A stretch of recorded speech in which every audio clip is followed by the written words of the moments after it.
Welcome back to the Hillbilly RV channel. Today we're going to be working on this Lakota horse trailer behind me. Okay, well, you're going to have to use your imagination. Pretend like there's a Lakota horse trailer back here that has a Lippert Smart Arm awning that we need to work on. I didn't really intend for this video to be part two, but this is going to be part two of the Lippert Smart Arm awning repair. While I was editing the video, it just got way too long. I don't know about y'all, but you know, a 35-minute video on YouTube is just too much. There's only a few people that I can watch on YouTube that have videos that long.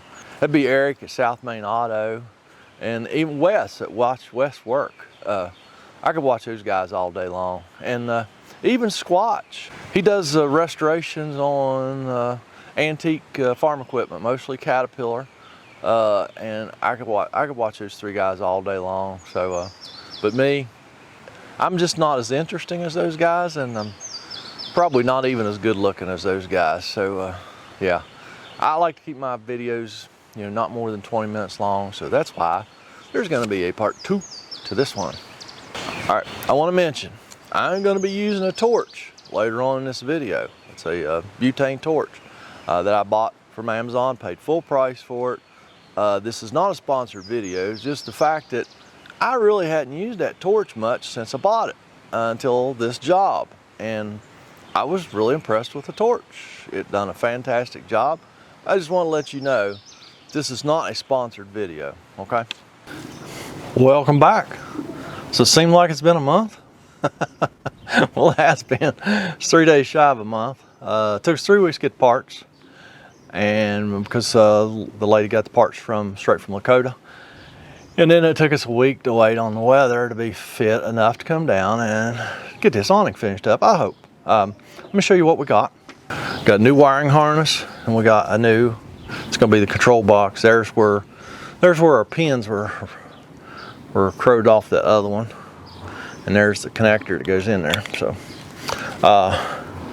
yeah, I am right now probably not going to run all this new wiring harness through the arms, mainly because when I was here a month ago, there's a hole in the side of the camper, about 1 inch, that they'll drill through, and they'll put all the wiring for the awning through the hole. And man, I don't know what kind of sealer. Usually you just put silicone in that hole, sealed up. There's no problem getting the silicone out, but I don't know if they use ProFlex or what they used up there in that hole when they covered that hole up.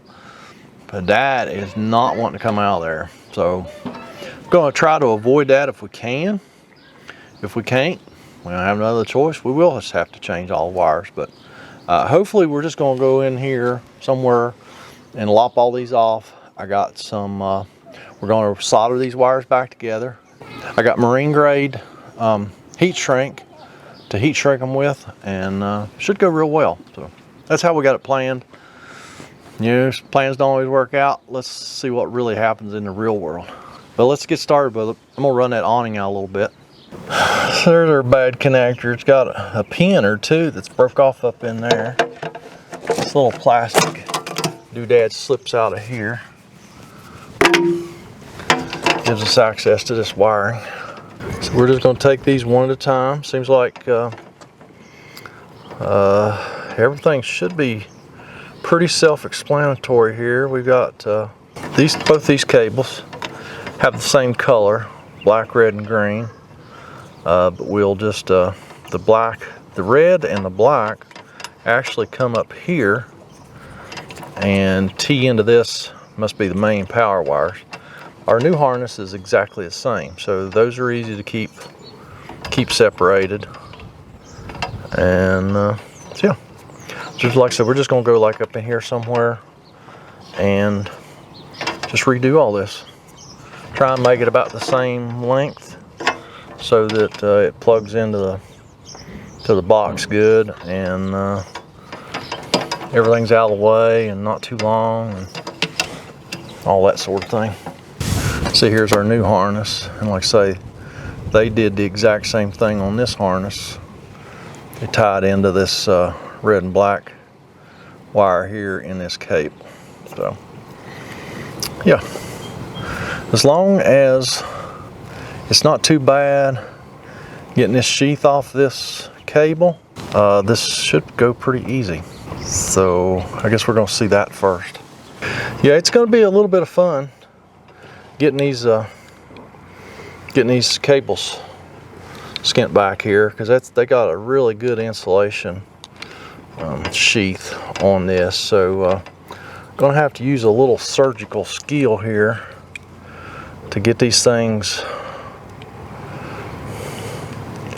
peeled back without damaging wires. So I am just going to do that for the next little bit with the camera off. So I'm not going to make y'all sit here and watch me peel wires back here for the next however long it takes. So we don't want to damage the wire. Yeah, something like that. That's what we're going to do. We'll get all these skint back a little bit, and then we'll be back. All right, we got all those cables skinned back. I damaged one wire a little bit right here. So this one here, we will cut them off a little bit higher than the others, but the others will cut off like right in here. And it'll give us plenty of room to get our heat shrink in there, get everything soldered without melting our heat shrink. So what I'm going to do right now is I'm going to just tape our new harness to the old harness so that it is the correct height. So we want the wires to end up just about the same length. So we're going to go like right here and just tape these two together. Are y'all too close? Do you feel like I was invading your space? I don't know. Do y'all think like that? When I invade your space, do you get uncomfortable? You can tell me. Okay. So now those are the same length now. We just might just go right up here and tape this monstrosity up here just so it's out of the way. I think everything that I'm using on this job as far as tools go, strippers, my butane soldering iron, the marine grade heat shrink, all this stuff is in my Amazon store. So go down there and check out my Amazon link and all the other links, merch, emails, post office boxes. If you want to send me something, drop me a postcard. I know postcards are kind of old school, but I know we've still got them around here. Drop me a postcard, please, to the post office box. I'd love to see where you guys are from or where you're at, or just put me a little note on the back. It'd be awesome. So let's get started snipping wires and putting them back together and soldering them and all that good stuff. So this wire that I damaged, we're gonna go ahead and snip it off right there. Go ahead and get it stripped back like so. All right, let's see here. I need to, let's see here. All right, so this is a red and black power wire that is not soldered in to these other small wires. So this is our cable right here. So the black one needs to be cut just about right here. All right, I'm gonna strip this side back like so. We're gonna go find the appropriate size heat shrink. So here's that box of heat shrink that I bought. Like I say, it's supposed to be marine grade heat shrink, and that's 3-to-1. A lot of the cheaper heat shrink is 2-to-1, and I believe that is your shrink rate. I think this is going to be the appropriate size right here. Well, for the big wires anyway. Let me get a couple of them. And then we've got some smaller ones here. They'll probably be good for the smaller wires. Let's go ahead and slide a piece of heat shrink on there.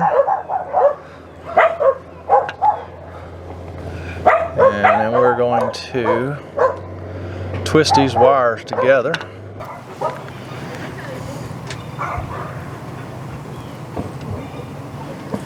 Just like that. I've never actually used this butane torch for soldering, so we're going to see how this works today. This is also in my Amazon store, link below. Too many safety features. It is a little bit hard to work with all the safety features. You know, you gotta make everything idiot proof nowadays, or lawyer proof. All right, let's see how long it takes this tip to heat up here.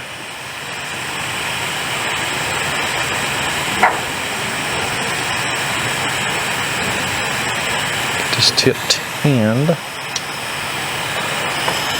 Takes too long to heat up. We might have to get the electric one. Oh, there we go. Awesome. That heated right up nicely. Put a little bit of heat on our wire now. Might just use the flame. Yeah, let me try the flame rather than that soldering tip. I mean, it's soldered, but it's not very pretty.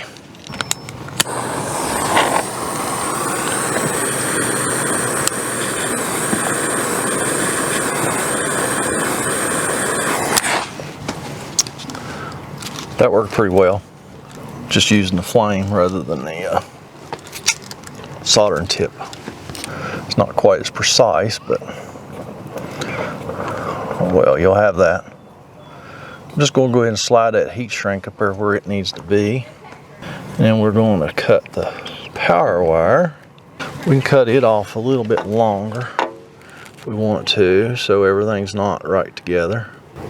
Okay, just making sure we got the right one. That's our old connector. All right, here is our new connector. This is the right wire. So we'll just cut it right there. Get these stripped back a little bit. Repeat the process about 10 more times. Whatever you do, don't forget to slide your heat shrink on before you solder the wire. It's kind of an important step. Alright, now we're going to twist these together, just like we did the black one. Hopefully, anyway. Alright, we're going to solder that one without melting the other one. I can see that being a problem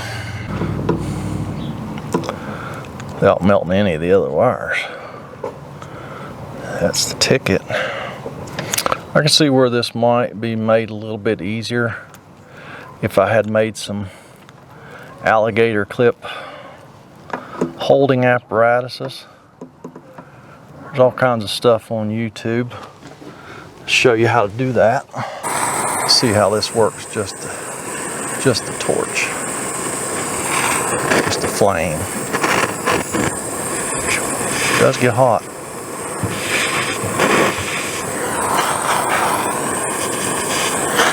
Does a good wire, does a good job. It just kind of melts the wires a little bit. Melts the insulation back here a little bit, which shouldn't be an issue because of our heat shrink tube is rather long. We already started shrinking that one. Let this cool down just a little bit. Slide this over. There we go. We're just going to do that, I don't know what, 6-8 more times. So y'all go get you a cup of coffee. I'm going to be snipping and soldering and heat shrinking. When we get ready to heat shrink, I'll bring you back. Down to the last two. I did end up going back to the soldering tip just because the flame was just too much. It was just too hard to control, keep it where I wanted it.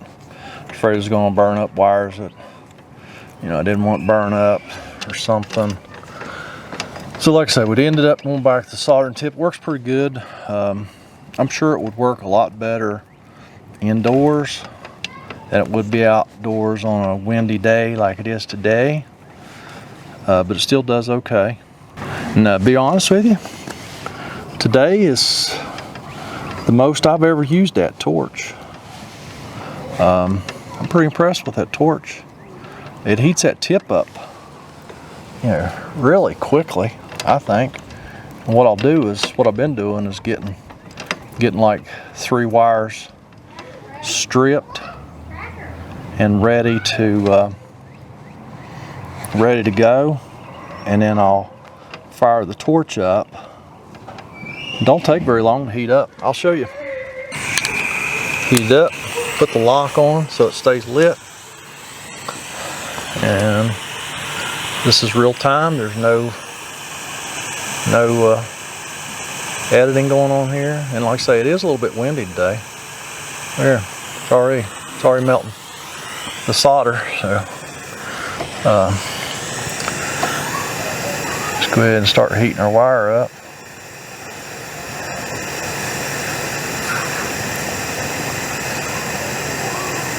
Now these big wires are a little bit harder to solder, I expect, just because they're bigger. It just takes longer to get them heated up good.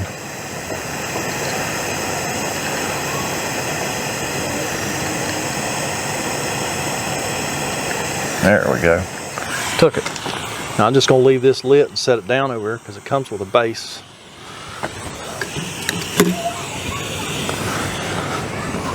Get our other wire ready to solder here. The last wire, actually. And I'm sure there's probably some solder experts out there that are going crazy right now watching me solder these wires. But you know what? I am not a solder expert. I'm just out here trying to do the best I can.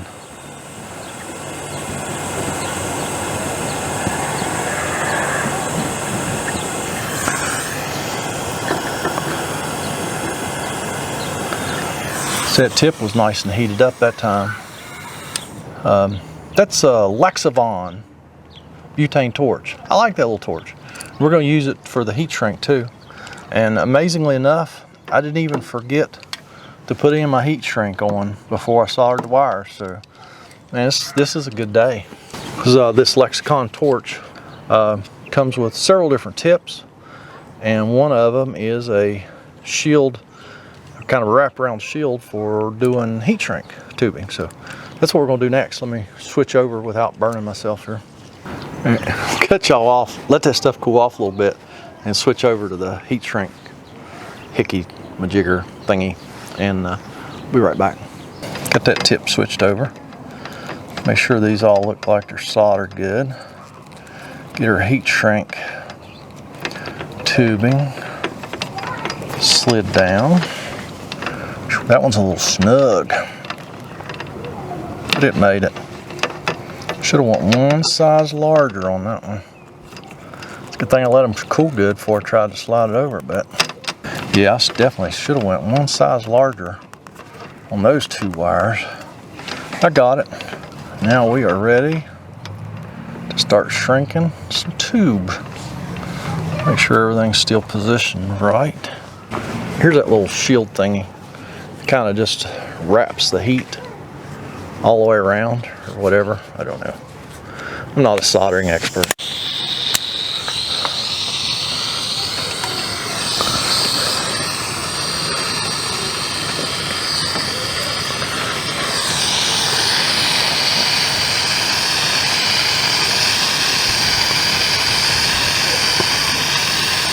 I'm sure this would work a lot better if it wasn't so windy out here today too.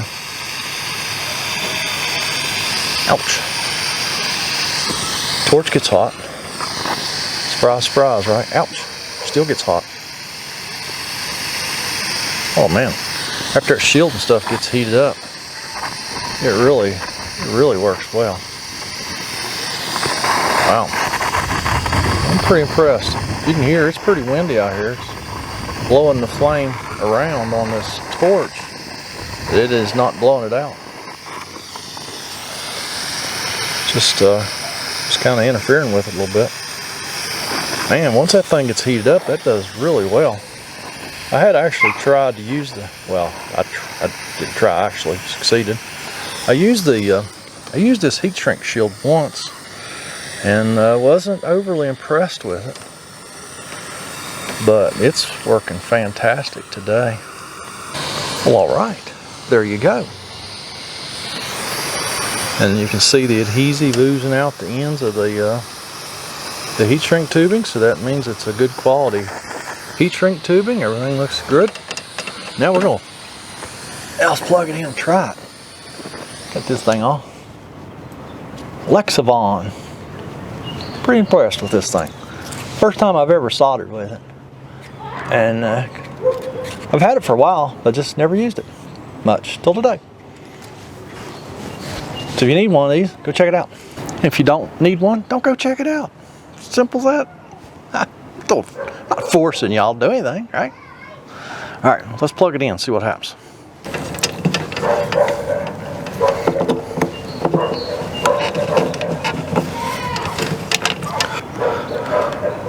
Now, if we haven't let any of those wires touch together and pop the fuse somewhere, Awning should work. This is funny. You can see that the light's on. I can cut the light on and off by this control panel down here. All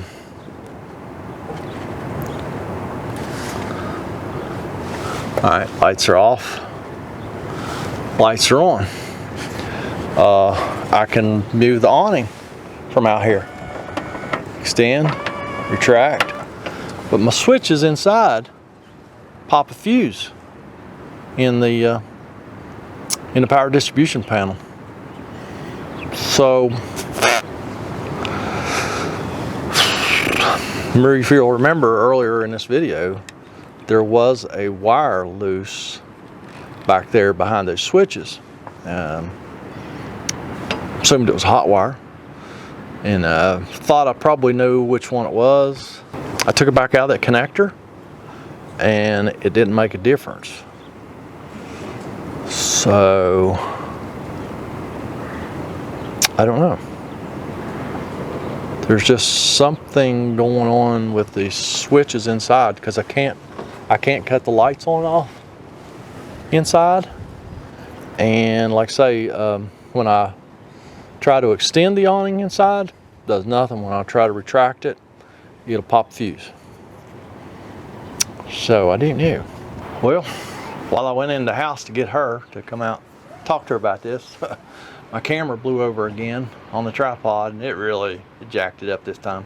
Hopefully it's still working. We're waiting on Lakota to call us back. They're the people that built this coach, because the wires behind the switch are they're heavy gauge wires, and everything out here is really light. So somewhere there's other connections in this horse trailer. So we really need to talk to Lakota, find out where those connections are at, and go check those out and make sure they're good. You know, we did replace that bad board that the pins were crowed off of. You know, I went back and double checked all my wiring, and everything's color to color. I've done everything, you know, one set of wires at a time. So I really think everything I did there was right. But none of our switches are working, so I don't know. Because we've got a light switch inside, and we got the extend and retract button, and they're just not working.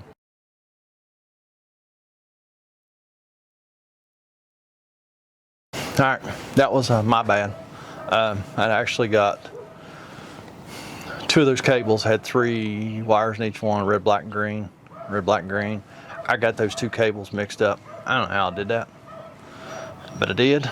And let me show you that it works from inside, because I know you won't believe me if I don't show you.